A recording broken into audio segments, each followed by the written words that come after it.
Aldım. Evet, bugün Sakarya'da Kırgız ve Türklerin dostu olarak bizim burada abimiz var. Piknik yapıyoruz.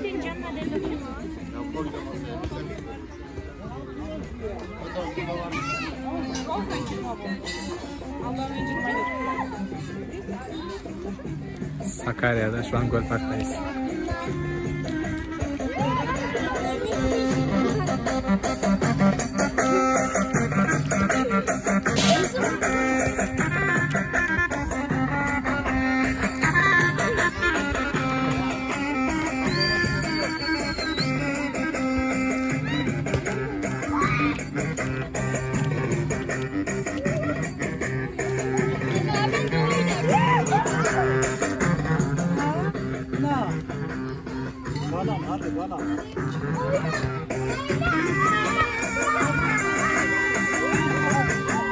Aytыңыз çıkanda болады. Nasıl geçiyor? Yaxşı oldu. Akina Ejege rahmat. Uşunun demirçilerine buyursa uşul yıl akırkısı oldu piknikler kadarı. Keyinkilerine dahi biz de özümüzde kaçtan kontrol nasıl etsin.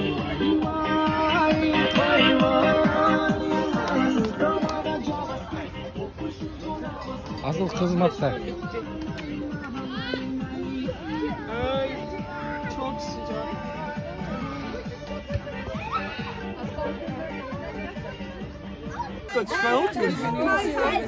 Çoğu sırada bilekliler geldi. Peki ek kollardan kırmak jetele koyuyorlar.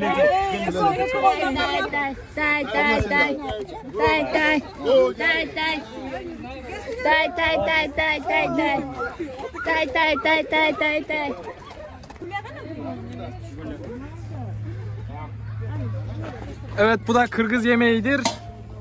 Hadi bakalım. Kırgız pilavına bakalım.